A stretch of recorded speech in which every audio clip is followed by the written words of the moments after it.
સુરતના નાસીનગર ડિમોલેશન મામલે રચાયેલી તપાસ સમિતિની કામગીરી માત્ર દેખાવ પૂરતી હોવાનો આક્ષેપ વચ્ચે તપાસ પ્રક્રિયા પર અનેક સવાલો ઊભા થયા છે। તપાસ સમિતિના અધ્યક્ષની મીના ગજ્જરે જણાવ્યું હતું કે તપાસ હજુ પ્રારંભિક તબક્કામાં છે અને સમિતિ પાસે અત્યાર સુધી જે માહિતી આવી છે તે અધૂરી છે। તેમણે સ્વીકાર્યું હતું કે તપાસને આગળ વધારવા માટે જરૂરી તમામ વિગતો હજુ સુધી ઉપલબ્ધ થઈ નથી।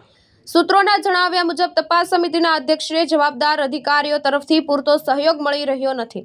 સેન્ટ્રલ ઝોનના વડા દ્વારા પણ અધૂરી માહિતી આપવામાં આવી હોવાનો આક્ષેપ થઈ રહ્યા છે, જ્યારે કેટલાક જવાબદાર અધિકારીઓ રજા પર ઉતરી જતા તપાસ પ્રક્રિયા વધુ ધીમી પડી હોવાનું ચર્ચાઈ રહ્યું છે। આ દરમિયાન મીડિયા દ્વારા પૂછવામાં આવેલા સવાલો જવાબ આપવાને બદલે તપાસ સમિતિના અધ્યક્ષ મીના ગજ્જર માત્ર થેન્ક યુ કહીને આગળ વધી ગયા હતા, જેના કારણે તપાસ સમિતિ પાસે કડક વલણ અપનાવવાની સત્તા છે કે નહીં તે મુદ્દે પણ ચર્ચાઓ શરૂ થઈ છે। હાલ નાસીનગર ડિમોલેશન મામલે તપાસ સમિતિની કામગીરી અને જવાબદારી અધિકારીઓના સહયોગને લઈને અનેક સવાલો ઉઠી રહ્યા છે। તપાસ વિવિધ તબક્કામાં કરવાની હોતી હોય છે, એટલે હાલમાં જે પણ ઝોનમાં થયું છે, આ જે ડિમોલેશનની જે આપણે થઈ છે તે માટે જે તે ઝોનને જે પણ હકીકતલક્ષી બન્યું છે તેની વિગતો આપવા માટે જણાવ્યું હતું।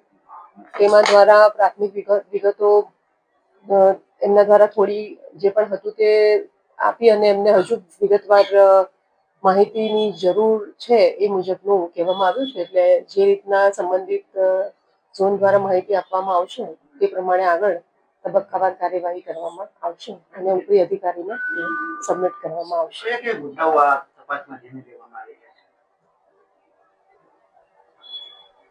તપાસમાં જે રીતે જે પણ બીના બની છે તેમાં જે પણ ઝોન દ્વારા ત્યાં જે પણ હોય તે હકીકતલક્ષી અહેવાલ આપવા માટે આપણે કીધું છે। Thank you very much. Thank you so much. Bhavesh Upadhyay, દ્રષ્ટિકોણ ન્યૂઝ, સુરત।